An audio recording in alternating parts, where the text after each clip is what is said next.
Seigneur, voilà, tu peux tout louper dans ta vie, mais ne jamais louper le ciel et te préparer à Dieu à chaque instant, parce que nous ne savons ni l'heure ni le jour, mais quoi qu'on dise, advienne sera, notre Seigneur Jésus-Christ est en train de revenir pour certaines personnes.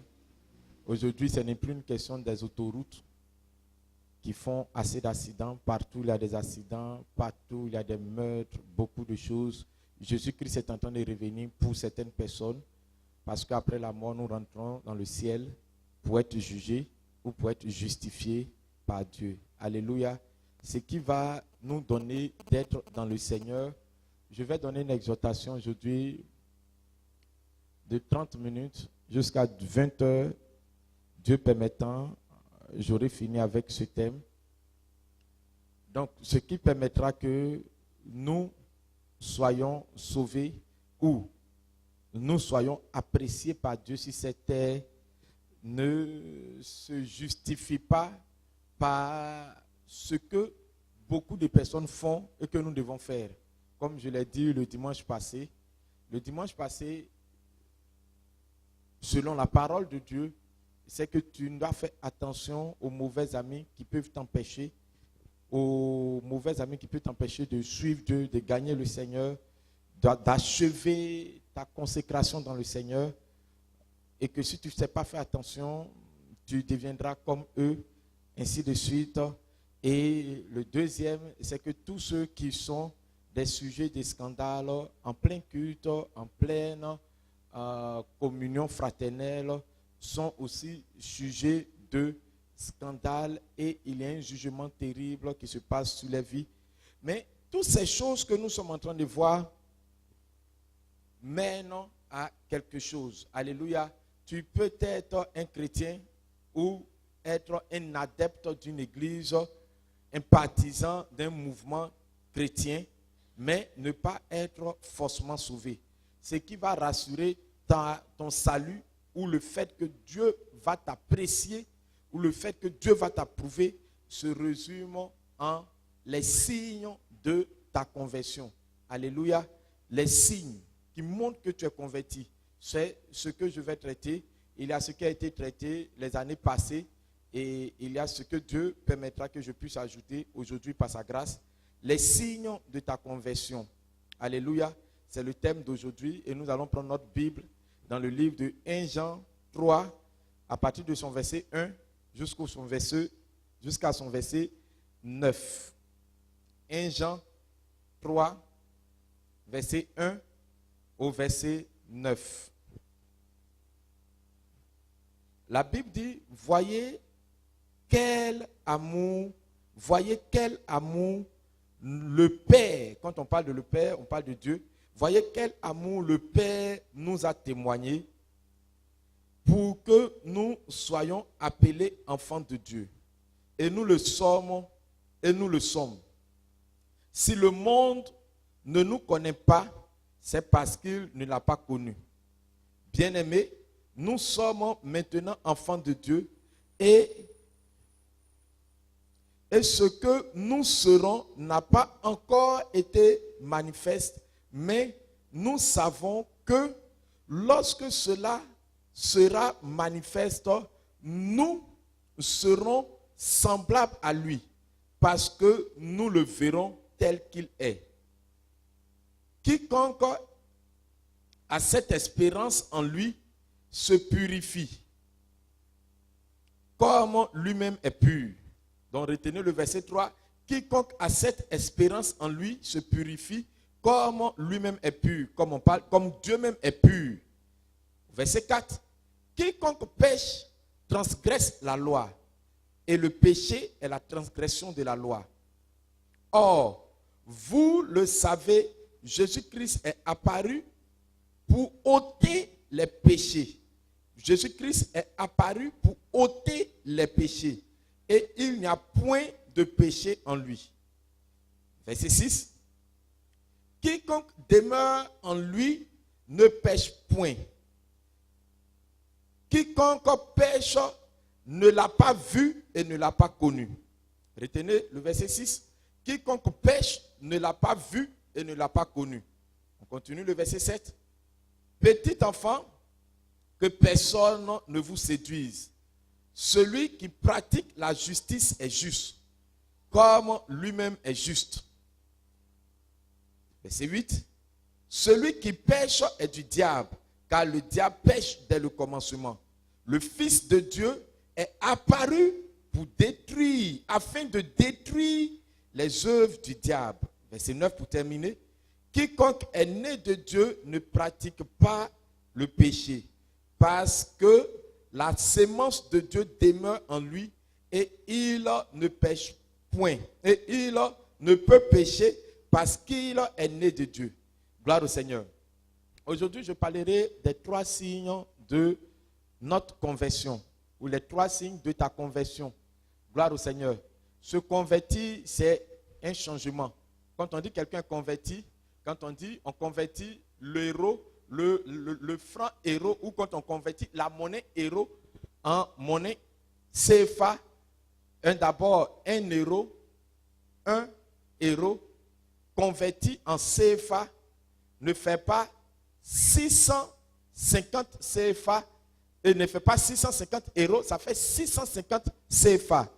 La conversion, c'est un changement, un détournement radical, un changement radical. Gloire au Seigneur. Gloire au Seigneur. Je vais vous expliquer rapidement ce que c'est que la conversion. Assistant, tu restes là. Le frère Serge, toi, lève-toi. Excuse-moi, fais vite. Regarde ici, lève-toi, mets-toi là. À côté de l'écriture. Allons-y, je vais vous montrer ce que c'est que la conversion. Mets-toi là. Priscille, lève-toi, mets-toi l'autre côté, à côté de l'écriture. Fais vite. Je vais vous montrer ce que c'est que la conversion. Gloire au Seigneur. La conversion, c'est ça, c'est un changement radical. La conversion n'a pas de ressemblance avec ce qu'on était et ce que nous serons. Ou avec ce que nous étions, comme nous étions et comme nous devons être. Alléluia. 1 euro est égal, en CFA est égal à 650 CFA. En matière de monnaie, on parle de euros et on parle de 650 CFA. On parle de CFA. En matière de nombre, on parle de 1. En matière de nombre, dans le CFA, on parle donc de 650. Donc, rien ne se ressemble. Alléluia. Même les signataires de ces monnaies-là ne sont pas les mêmes. J'ai pu entendre en son temps, lorsque le président ou le premier ministre Konan Banny, Charles Konan Banny, était encore premier ministre en Côte d'Ivoire, en son temps, il était le président de la BCAO. Alors c'est lui qui signait les billets de CFA dans toute l'Afrique de l'Ouest. C'est lui qui signait les billets et c'est lui qui cachetait tout avec sa signature. Mais tu ne peux pas te dire que le même va être le signataire de la monnaie euro. Non, ce ne sont pas les mêmes personnes, ce ne sont pas les mêmes signatures, ce n'est pas le même nombre, ce n'est pas la même monnaie. C'est un changement radical, ce n'est pas un à peu près. Et la conversion est manifeste ainsi. On peut dire que quelqu'un qui est converti est dans la lumière et quelqu'un qui n'est pas converti est dans les ténèbres. On va faire l'exemple. On peut dire ici, c'est la conversion. L'inconversion, quand tu n'es pas converti, regarde ce que ça donne. C'est comme quelqu'un qui n'est pas converti est dans les ténèbres. Éteignez-moi les lumières qui sont à côté de vous, rapidement. Éteignez-moi les lumières, s'il vous plaît. Éteignez. Voici ce que c'est que l'inconversion. Gloire au Seigneur. Excusez-moi de l'expérience que je suis en train de faire. Allume. Allumez. Quand on allume, on voit qu'il n'y a pas de ressemblance. On ne peut pas voir un petit noir quelque part. On ne peut pas voir un petit blanc quelque part. Quand il est noir, il est noir. Quand il fait jour, il est jour. Alléluia. Ainsi, vous pouvez vous rasseoir. Merci. Ainsi, la conversion est comme cela. Les signes sont évidents. Les signes sont palpables. Les signes de la conversion sont clairs. Et les signes de la conversion sont clairs. On ne peut pas dire qu'on est converti par le fait d'avoir une vie de prière sans avoir un changement dans la vie que nous avons avant de prier. Gloire au Seigneur. Alors les signes de la conversion sont ainsi manifestés dans le livre de 1 Jean chapitre 3, à partir de son verset 1 jusqu'à son verset 9. Il y a autant de signes, mais je veux m'attarder sur 3 signes. Gloire au Seigneur.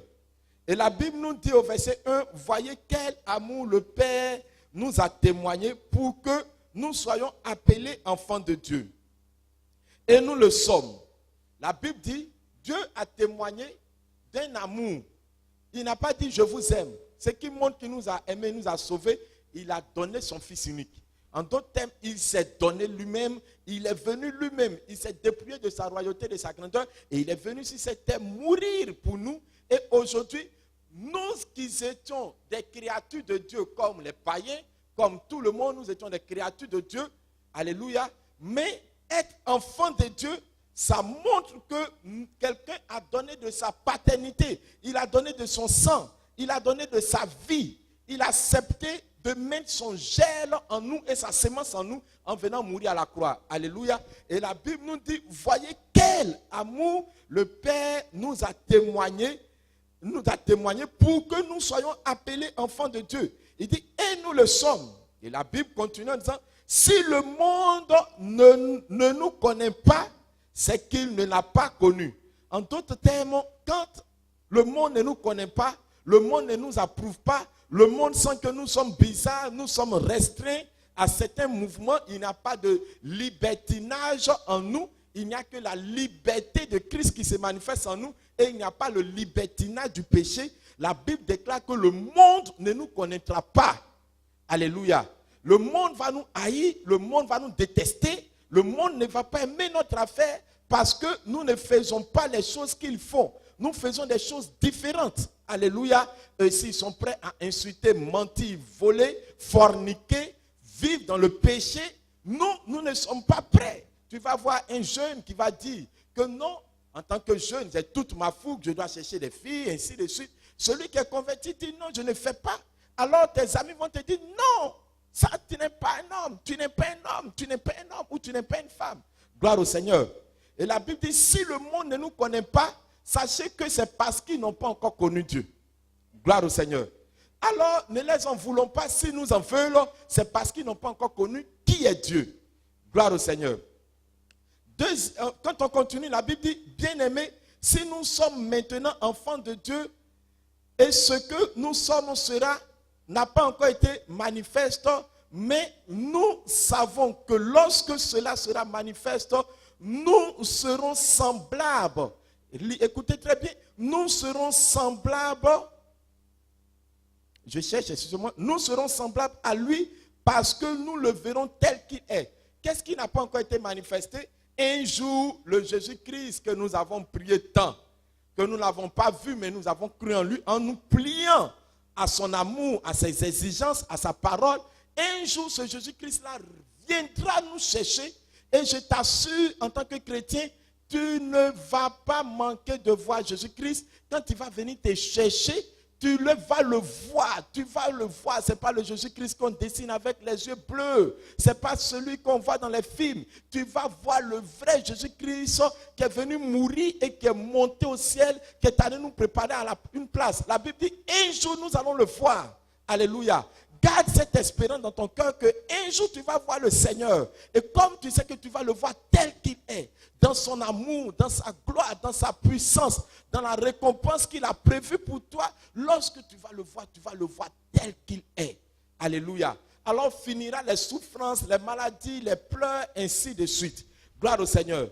Mais pour que ces choses arrivent, Dieu commence à nous donner clairement quels sont les signes qui montrent que nous sommes maintenant enfants de Dieu. Les signes de notre conversion. La Bible dit, au verset 3, le premier signe, quiconque a cette espérance en Dieu se purifie comme lui-même est pur. Alléluia. Dieu est pur. Il est sans mélange. Pur veut dire, il est identique à lui-même. Il se ressemble à lui-même. Alléluia. Il ne ressemble pas au monde. Il ne ressemble pas à un président. Il ne ressemble pas à un méchant, un dictateur. La Bible dit, comme nous savons que Jésus-Christ reviendra nous chercher et que nous gardons cette espérance. L'espérance, c'est le bonheur du lendemain. Comme nous savons que lui est... Et quiconque a cette espérance en lui se purifie comme lui-même est pur. Alléluia. Se purifie. Tu te purifies des péchés. Le premier signe de la conversion, c'est la purification des péchés. La purification, c'est le fait d'à chaque moment demander pardon à Dieu pour ton état de vie, demander d'avoir une vie de repentance, non pas en confessant tes péchés, mais en abandonnant tes péchés. Gloire au Seigneur. Le deuxième signe, la Bible dit dans le verset 6, quiconque demeure en lui ne pêche point. Quiconque pêche ne l'a pas vu et ne l'a pas connu. Gloire au Seigneur. Prenons le verset 9 pour que nous puissions comprendre. La Bible va encore. Vous voyez le verset 3 dit quiconque. Le verset 6 dit quiconque. Le verset 9 encore dit quiconque.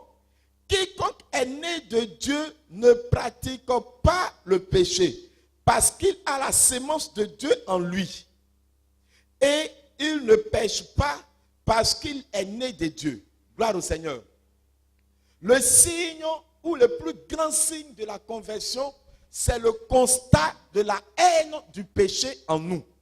Tu constates dans ta vie que tu commences à haïr le péché. Avant, tu aimais le péché. Dans le monde, quand tu voles, tu ne dis pas que j'ai volé, tu dis que tu étais intelligent. Mais lorsque tu te convertis et que le vol est devant toi, lorsque tu voles, tu dis j'ai péché. Tu ne dis pas j'ai volé. Tu dis j'ai péché. Alléluia. Lorsque tu mens, tu dis j'ai commis le péché du mensonge. Alléluia. Toute action que nous menons qui ne vient pas de Dieu ou qui est un péché devant Dieu, nous nommons ce péché-là et nous donnons le nom de ce péché. Dans le monde, on dit j'ai volé, j'ai violé. Mais dans le monde chrétien, on dit j'ai commis le péché du viol, j'ai commis le péché du mensonge, j'ai commis le péché de l'adultère, j'ai commis le péché des critiques, j'ai commis le péché de la colère. Alléluia. Toute mauvaise action est nommée comme un péché suivi de son nom. Gloire au Seigneur. Et la parole de Dieu dit, quiconque est né de Dieu ne pratique pas le péché. Pourquoi? La sémence de Dieu est en lui. Quelle est la sémence de Dieu qui est en nous? C'est la sainteté de Dieu. Alléluia. La sémence de Dieu qui se trouve en nous lorsque nous disons que nous avons donné notre vie à Jésus-Christ, c'est la vie de la sainteté. On reconnaît Dieu par sa sainteté, par son amour et par sa puissance infinie. Gloire au Seigneur. En tant qu'un chrétien, tu ne dois pas dire, moi, je ne fais pas ceci et tu vas garder d'autres péchés. La Bible déclare que quiconque est né de Dieu ne pratique pas. Écoutez, pratiquer le péché, qu'est-ce que cela veut dire? Pratiquer veut dire quoi? Jean-Fabrice, tu peux nous aider? Tu peux essayer de donner une définition selon le dictionnaire, selon ton savoir? Pratiquer. Lève-toi. On commence par toi. Lève-toi. Faire quelque chose. Pratiquer. C'est de faire quelque chose. Ok. Un actionnaire d'une chose. C'est le fait de vivre. Tu fais.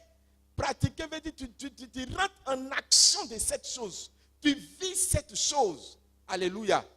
Gloire au Seigneur. La Bible dit, quiconque est né de Dieu ne pratique pas le péché. Gloire au Seigneur. Avant que je termine, ou je laisse le micro pour que nous prions, je vais te dire quelque chose. Qu'est-ce que c'est que le péché? Le péché, c'est tout ce que Dieu n'aime pas. Le péché, c'est la somme, comme j'ai dit, du mensonge, des querelles, de la colère, des disputes, de la mondanité, de l'impudicité. Le péché, c'est le fait de désobéir à l'Esprit de Dieu. Dieu va te dire, fais cela, tu ne fais pas comme cela. Dieu va te dire, aujourd'hui, je veux que tu te lèves pour prier jusqu'à telle heure. Tu vas dire, Seigneur, je ne vais pas prier jusqu'à telle heure. Je vais prier peut-être une autre fois quand je vais avoir le temps. Dieu va te dire, aujourd'hui, je veux que tu partes saluer celui avec qui tu ne t'attends pas pour pouvoir t'entendre. Tu vas dire, Seigneur, non, ce qu'il a fait pour moi, ce qu'il a fait contre moi, c'est trop. Je ne peux pas lui pardonner, je ne peux pas aller. Tu décides de désobéir à Dieu. Le péché, c'est manquer le but de Dieu dans ta vie. Tu décides de te détourner du but de Dieu et d'en prendre toi-même ton but pour vivre. Alléluia. C'est ce qui c'est que le péché. Le péché, c'est beaucoup. Dieu te dit ne mens pas, tu mens. Dieu te dit ne commets pas l'impudicité, tu commets. Dieu te dit ne vole pas, tu voles. Dieu te dit ne fais pas ceci, tu fais. Dieu te dit arrête les commérages, les critiques, les ragots, tu es dedans. Tu ne veux pas laisser tomber. Alléluia. Toutes ces choses, c'est le péché. Imaginons Jésus-Christ qui dit pardonnez vos ennemis, priez pour ceux qui vous persécutent, bénissez ceux qui vous maudissent, bénissez, ne maudissez pas. Et lui, à la croix, pendant qu'ils sont en train de le clouer, et il décide de dire, Seigneur, que le poids de leurs péchés tombe sur les têtes. Non, à la croix, il a dit, Père, pardonne-les parce qu'ils ne savent pas ce qu'ils font. Alléluia. Effectivement, ceux qui le faisaient, ce n'étaient pas des bébés, ce n'étaient pas des enfants, c'était des âgés, c'était des personnes qui sont bien réfléchies, qui savent que lorsqu'ils sont en train de poser les pas, ils ont déjà réfléchi clairement. Alléluia. Mais ils ont décidé de livrer celui qui était venu leur faire du bien. Gloire au Seigneur. Mais Jésus-Christ dit, pardonne-les, Seigneur, parce qu'ils ne savent pas ce qu'ils font. Ils restent dans la volonté de Dieu. Regardez un homme comme Philippe, que Dieu dit, va dans la rue, va dans telle rue, rapidement tu vas trouver quelqu'un, évangélise-le. Et si Philippe voulait dire, non Seigneur, tu m'as parlé à 10 heures, mais moi 10 heures, je voulais peut-être aller dans tel lieu, ou bien je voulais me reposer un peu, c'est vers 16 heures que je vais partir. Lorsque Philippe arrive à 16 heures, la personne qui devait être évangélisée n'est pas évangélisée, alors cette personne commence à pécher. Alléluia, Philippe a péché, du moins, parce que Dieu lui a dit, va maintenant. Au lieu de partir maintenant, lui, il est parti à 16 heures, au lieu de partir à 10 heures comme la recommandation. Il manque de faire la volonté de Dieu au temps voulu par Dieu. Il a péché. Gloire au Seigneur. Tout ce que Dieu te dit de faire, tu ne fais pas. Tu décides de rentrer dans une rébellion aux autorités. Mon père spirituel est venu ici, il a prêché en long en large. Alléluia. Mais tu sais que ce qu'il a dit est tiré de la parole de Dieu. Mais tu décides d'en faire. Parce que pour toi, tu as ta raison. C'est toutes ces choses qu'on appelle péché. Donc le péché, pour ceux qui disent que je ne commets pas impudicité, c'est que le reste là, ce n'est pas un péché, c'est faux. Tu peux être là, Dieu te dit prie pour la nation, Dieu peut te dire prie pour ton pays, Dieu peut te dire évangélise. Tu peux sentir dans ton corps le besoin de parler de Jésus à quelqu'un et puis tu gardes la honte qui est en toi et tu ne parles pas de Jésus à cette personne, tu as péché. Gloire au Seigneur. C'est toutes ces choses qu'on appelle péché. Le péché, c'est aussi le fait de savoir que je suis capable de partir à mon lieu de service à l'heure, de partir à mon lieu de rendez-vous à l'heure, mais de venir en retard au rendez-vous divin. C'est aussi un péché. Gloire au Seigneur. Et toutes ces choses nous mettent en danger. Que dit la Bible? La parole de Dieu dit, celui qui est né de Dieu ne pêche pas. Ne pratique pas le péché. Pratiquer le péché veut dire vivre dans le péché. Accepter de vivre dans le péché. Alléluia. Accepter de vivre comme bon lui semble. Accepter de vivre comme il veut. Selon le rythme de sa volonté. Et non pas selon le rythme de la volonté de Dieu. Gloire au Seigneur. Un jour, j'ai dit aux gens, je ne pêche pas ou je ne trompe pas ma femme parce qu'elle est belle. Je ne trompe pas ma femme ou parce qu'elle est fougueuse. Je ne trompe pas ma femme parce que je crains Dieu. Alléluia. Parce que derrière ma femme n'est pas Dieu.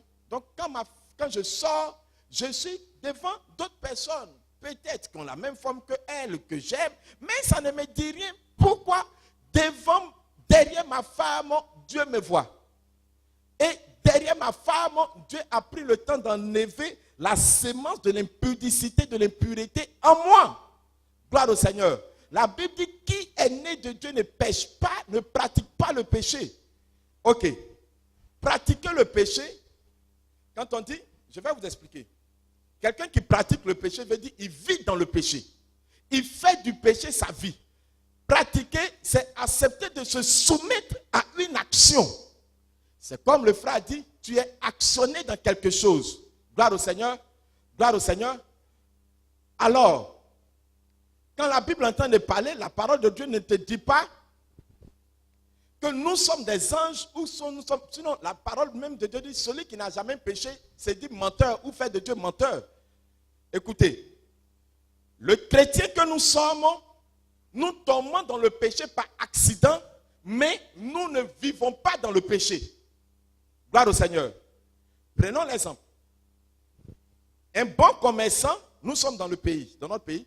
Quand on dit que quelqu'un est un commerçant, c'est qu'il est un régime de commerce. Alléluia. Et ce régime de commerce lui donne de faire le commerce. Je prends un commerçant de chaussures. Alors il vend les chaussures, il a une table, il vend les chaussures. On dit lui c'est un commerçant. Le jour où ça, moi je suis galère. Je dis n'importe quoi, ben, je ne vais jamais le faire. Je dis n'importe quoi, je suis un galéré et j'ai besoin peut-être de 2000 francs ce jour-là. Je vois un Sam Laclos qui passe et je dis Sam Laclos, je vends mes chaussures. J'ai besoin que tu me donnes 3000 francs pour prendre ces chaussures-là. Moi, je les paye à 10 000 francs. Est-ce que je suis un commerçant? Alléluia. Je viens de résoudre un petit problème, sinon je ne suis pas un commerçant. Le commerçant, c'est celui qui vit dedans. Et la Bible dit, quiconque est né de Dieu ne pratique pas le péché. Il peut arriver que tu tombes dans le mensonge, ton cœur commence à battre. Et tu commences à avoir peur. Pourquoi tu n'as pas la semence du péché en toi? Donc tu te sens mal à l'aise. Alléluia. J'ai connu des personnes, non, ce n'est pas, on dit, en son temps, j'étais encore un simple ouvrier dans l'église. J'ai vu une soeur en son temps qui est partie avec son fiancé. Ils sont partis, c'est-à-dire prier ensemble et ce jour-là, ils sont tombés dans la faiblesse. Ils ont décidé de partir ensemble. Ils étaient dans une chambre. Lorsque le frère voulait sortir avec elle, il a commencé à avoir peur. Bien aimé, ce n'est pas parce que l'envie de pouvoir, excusez-moi du terme, souiller dans l'intimité de sa copine est là qu'il ne va pas craindre Dieu. Il a eu peur et il est ressorti, il a commencé à se repentir. Qu'est-ce qui a fait cela? La sémence de Dieu ne lui donne plus d'accepter cela comme un goût, mais comme un dégoût. C'est cela on dit, quiconque est né de Dieu ne pratique pas le péché. Alléluia. Il peut arriver que tu mens, la Bible déclare qu'un jour, David est arrivé devant le roi Saül. Pendant que le roi Saül dormait, il est venu, au lieu de tuer le roi Saül, il a coupé le pan de la robe. Mais quand tu lis le verset, la Bible dit, pendant qu'il coupait le pan de sa robe, son cœur s'est mis à battre. Il a eu peur, non pas de ce que David allait non pas ce que Saül allait le tuer, mais il a eu peur parce qu'il était en train de pécher contre Dieu, parce que Saül était une autorité pour lui. Alléluia. Donc il a eu peur. Ça montre qu'il avait la sémence de Dieu en lui. Donc il sait que ce qu'il est en train de faire, c'était un péché. Il a eu peur. Un vrai enfant de Dieu peut rester là. Tu peux être là, quelqu'un va t'amener à critiquer tes autorités, tes parents, ou critiquer le gouvernement. Mais tu es là et tu te dis, eh, ça là, c'est pas bon. C'est pas bon. Tu as peur et tu commences à dire, vraiment, si tu veux continuer comme ça, il faut arrêter. Pourquoi? Moi, je vais être en paix avec Dieu. Ma conscience veut rester tranquille. Je veux faire tant. Quiconque est né de Dieu ne pratique pas, n'accepte pas de vivre. Tu vas prendre deux animaux, le chat et le porc. Les deux sont là. Le chat est en train de marcher par inattention. Il marche dans la boue. Et lorsqu'il marche, il bat rapidement sa patte. Il lappe pour pouvoir se libérer de la saleté. Mais le porc, par contre, va descendre dans la boue par inattention. Et lorsqu'il voit que c'est la boue, il tourne dedans. Il tourne dedans, il est à l'aise. Alléluia. Le péché, c'est comme cela. Quand quelqu'un n'est pas né de Dieu, il décide de faire cela. Tu décides de te masturber, tu décides de vivre dans le mensonge, dans la fausseté, dans la rébellion, dans la méchanceté, dans la mondanité, ainsi de suite. C'est le péché. La parole de Dieu dit, si tu veux savoir si tu es converti, qu'est-ce que tu dois faire? Tu dois savoir d'abord, est-ce que tu hais le péché? Ou est-ce que tu aimes le péché? Si les deux mots commencent par est, mais sache qu'ils n'ont pas les mêmes terminaisons. Il y a haï le péché et il y a aimé le péché. Est-ce que tu aimes le péché? Est-ce que l'amour de vouloir pécher est encore dans ton cœur? C'est que la réponse à ta question, je ne suis pas encore converti.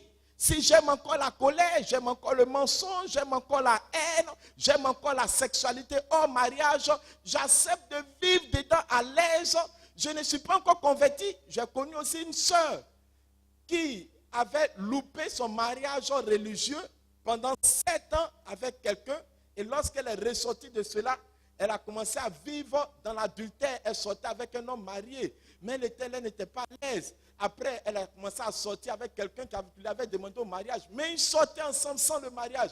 Mais à chaque moment, elle pleurait jusqu'à qu'elle est venue me voir. J'étais encore un simple ouvrier. Elle est venue me voir. C'est vrai que tu es petit, mais je veux me confier à toi.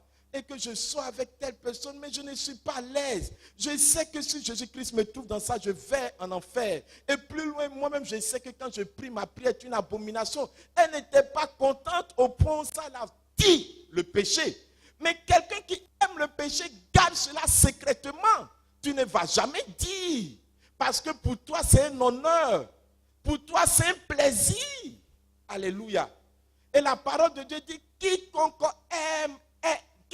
est né de Dieu ne pratique pas le péché parce que la sémence de Dieu est en lui. La sémence que Dieu met en nous, c'est une sémence de purification, de sainteté et d'amour pour Dieu et de haine pour le péché. Un chrétien doit pouvoir haïr le péché. Alléluia. Le dernier signe, c'est la haine du péché. Tu dois pouvoir haïr le péché. Ne qualifie pas grand péché comme petit péché. Péché, c'est péché. Il m'arrive des fois, dans ma marche chrétienne, lorsque je commence à savoir que je parle un peu trop, je commence à avoir peur parce que je sais que celui qui parle trop pêche beaucoup. Et le péché de la bouche, c'est le mensonge. Ce sont les critiques, les calomnies. Donc quand je commence à parler beaucoup, je commence à m'apprêter parce que soit peut-être le mensonge va sortir.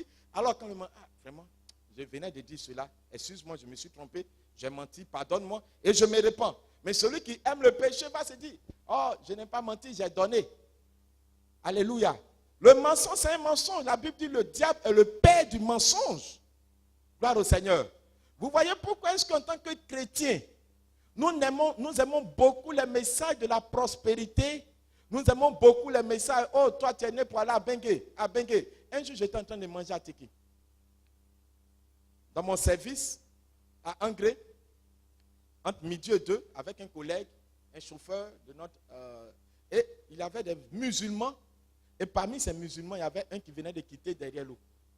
Et il disait, vous avec vos prophètes, l'église évangélique critiquait les évangéliques. Il dit, vous avec vos prophètes, vos hommes de Dieu, Dieu t'appelle à la Bengue. Bengue, là, il y a quoi là-bas? Il dit, quand on arrive, on voit qu'il y a le quartier des Ivoiriens, il y a le quartier des choses, comment on appelle ça, Camerounais, il y a le quartier des Sénégalais, dans le quartier des Ivoiriens, il y a le quartier des choses, comment on appelle ça, musulmans, il y a le quartier des Akans, il y a le quartier des choses, comment on appelle ça, des Bétés, ainsi de suite, en mélangeant au gourou, ils sont remplis, Katiola, il a commencé à citer. Il dit, il y a d'autres qui dorment dans la rue. Pourquoi? Quand tu vas les demander, Dieu a dit à mon prophète qu'il va m'envoyer. Donc, il a grouillé mon agence quand je suis venu. Mais ils sont là-bas, il n'y a rien. Et il était en train de parler. Vous voyez pourquoi est-ce qu'on aime le message de bénédiction, bénédiction, bénédiction?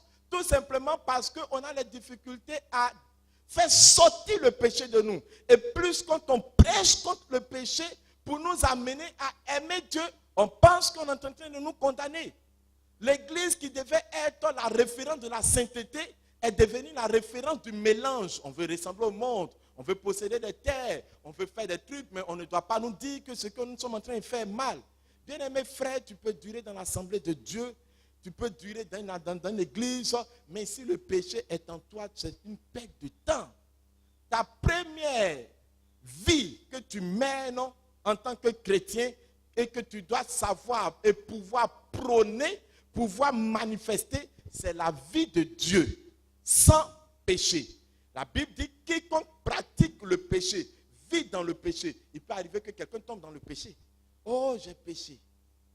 Je viens de pécher. Seigneur, pardonne-moi. Le lendemain, il va veiller à ce qu'il ne va plus tomber dans le péché. Gloire au Seigneur. Gloire au Seigneur. Même si tu vois que tu es dans le copinage, si le copinage te donne toujours être dans la sexualité, mais coupe avec cela. Arrête cela. Pourquoi tu t'es converti? Tu ne dois jamais te complaire dans le péché. Tu ne dois pas te complaire dans la fraude. Je me rappelle, un jour, en ce moment, je n'étais pas encore converti. En troisième, nous étions en classe d'examen. En année l'examen de fin d'année, comme on appelle, l'examen de quoi? BPC. L'examen final, nous étions là. Et pendant ce temps, On était en train de composer, j'étais encore païen, je me suis converti en seconde. Et en troisième, pendant que nous étions en train de composer, il y a le professeur, ou bien l'épreuve de français, non, d'anglais, je ne peux pas oublier, qui est venu et nous étions en train de flasher. Alors le prof ou le surveillant qui était dans notre classe était un prof d'anglais qui a décidé de nous montrer, mais quand on côté 200, il y a un qui a levé ses mains. Monsieur, moi je suis, merci, monsieur, moi je suis chrétien, je n'accepterai pas que la corruption se passe à côté de moi. On a murmuré. Il y a d'autres personnes qui ont dit, mais on le botte, on le boxe. Il y a d'autres qui ont pris sa table, son numéro de table pour voir à la fin, le jour du résultat, s'il va voir. S'il a eu ou bien il n'a pas eu, mais il l'a défendu. Il n'aime pas le péché ne doit pas se passer devant lui. Alléluia.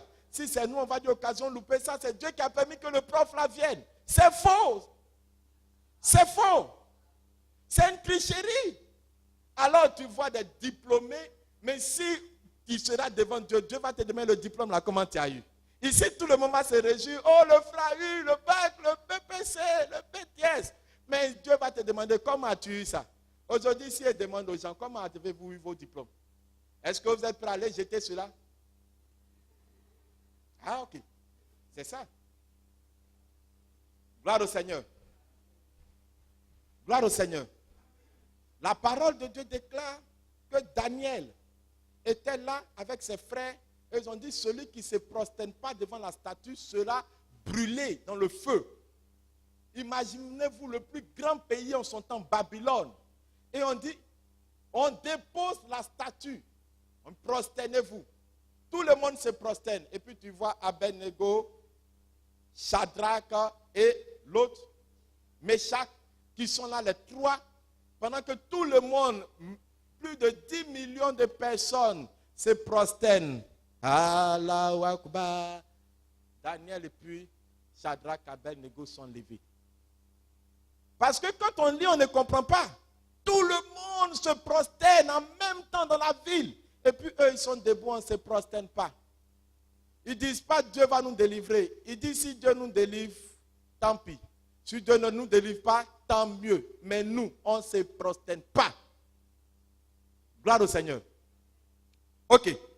Si tout à l'heure, quelqu'un rentre ici, et puis il dit, il porte un cagoule, et puis il rentre chaud comme ça, brrr, tous ceux qui disent sont chrétiens, venez vous mettre ici, on va vous tuer. Tu vas te mettre ou bien tu ne vas pas te mettre? Levons les mains, soyons sincères, soyons sincères. Tu vas te mettre ou tu ne vas pas te mettre? Ah, tu vas dire, je ne vais pas me mettre et puis me repentir, on ne blague pas Dieu. Hein? On ne joue pas Dieu. Alléluia.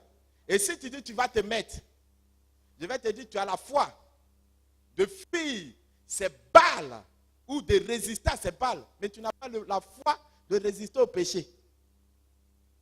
Il y a d'autres qui disent, moi ici, là, quand me tue un temps, j'étais au ciel. Puis tu n'as pas peur de péché, tu aimes le péché comme ça.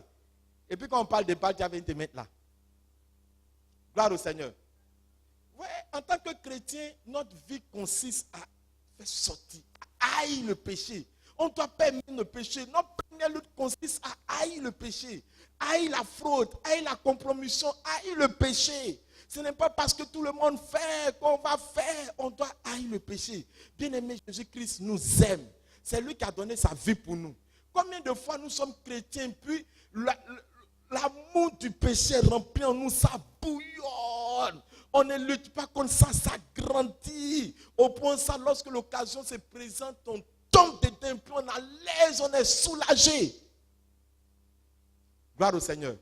Les signes de ta conversion sont premièrement le fait de te tenir pur, le fait de ne pas d'haïr le péché, le fait de savoir que la sémence de Dieu est en toi, donc toi, tu n'as plus pas à pratiquer le péché. Tu peux tomber dans le péché par accident, mais tu ne dois pas vivre encore dans le péché. Alléluia. Si je dis que oui, ma femme et moi, avant que nous nous convertissons, ou avant que nous nous marions, nous sommes tombés. Mais oui, nous sommes tombés, je l'ai dit. Mais je n'ai pas dit qu'on a vécu dans le péché jusqu'à ce qu'on parte se marier. Je lui ai dit, tu passes à droite, je passe à gauche. Prions, ne nous visitons plus. On ne se visite plus. On ne s'est pas visité, puis on a commencé à faire notre programme de mariage, faire la d'autres font le coco jusqu'à ce qu'on arrive là. On n'a pas dit on est dedans. Dieu même sait. Il sait que c'est parce que nous sommes faibles. Sinon quoi? Et puis un jour jusqu'à on s'en va et puis on nous bénit dans ça là. Seigneur, bénis-les, que l'onction soit sur eux. Dieu n'est pas fou. Puisse Dieu nous bénir au nom de Jésus de Nazareth. Alléluia.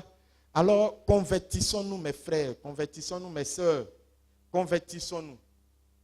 Qu'il n'y ait pas du milieu de notre église ou du milieu de nous en tant que chrétiens, le caractère de la rébellion, de la fausseté, de l'iniquité, de l'acceptation du péché, mais il doit y avoir des enfants qui se disent convertis et qui ont la sémence de Dieu en eux. Ce qui doit prôner au milieu de nous, c'est l'amour, l'entente, la paix, la joie, l'envie de servir Dieu. Et en cela, l'équilibre social. Alléluia. On doit savoir que nous sommes sur cette terre, donc on doit savoir faire la part des choses. Je me sanctifie, je vais au travail, tu vas à l'école, ainsi de suite. Donc si tu vas à l'école, tes temps de loisirs doivent être tes temps d'études. Après tes études, lorsque tu finis tes études, tu peux prendre maintenant de ton temps de travail pour le temps de ton travail. Après ton travail, faire des loisirs.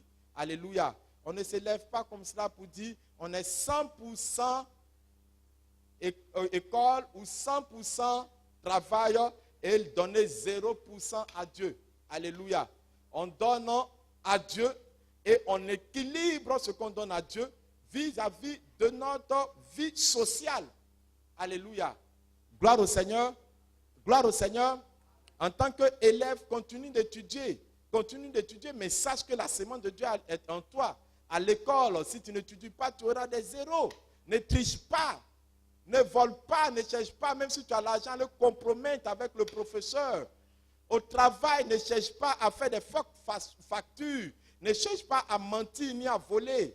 Nous, quand on déménageait, les gens commençaient, patron, les gens qui ont de l'argent commençaient à prendre tapis, ils viennent couper pour partir. Ils viennent, ils prennent bic, ils viennent, ils font ça. J'ai dit, mais est-ce que c'est pour nous? Et puis vous êtes en train de prendre tout ça. Ils ont dit, toi, tu as mouru pauvre dans cet Abidjan. Mais jusqu'à présent, ce sont eux qui sont des souffrants. Alléluia. Parce qu'on ne m'a pas donné la permission, je ne prends pas. Mais si on me donne la... Sœur, frère, même si tu vas, si ce sont les sœurs, on t'envoie au marché. Tu sais qu'on t'a donné 2500, va faire le marché. Quand tu finis de faire le marché et que tu sais qu'il reste monnaie 200, ne fais pas, je retiens, sinon c'est un péché. C'est un péché. N'économise pas les 200 des gens. Va, tu vas les rendre. Est-ce que c'est toi qui t'a donné l'argent? Mais pourquoi tu gardes la monnaie? Est-ce que c'est toi qui as donné l'argent et puis tu retiens la monnaie? Va donner la monnaie des gens. Puisse Dieu nous pardonner au nom de Jésus. Gloire au Seigneur. Est-ce qu'on peut se lever et dire au Seigneur de mettre sa sémence en nous et qu'il mette la haine du péché en nous afin que nous ne soyons plus des participants du péché? Je veux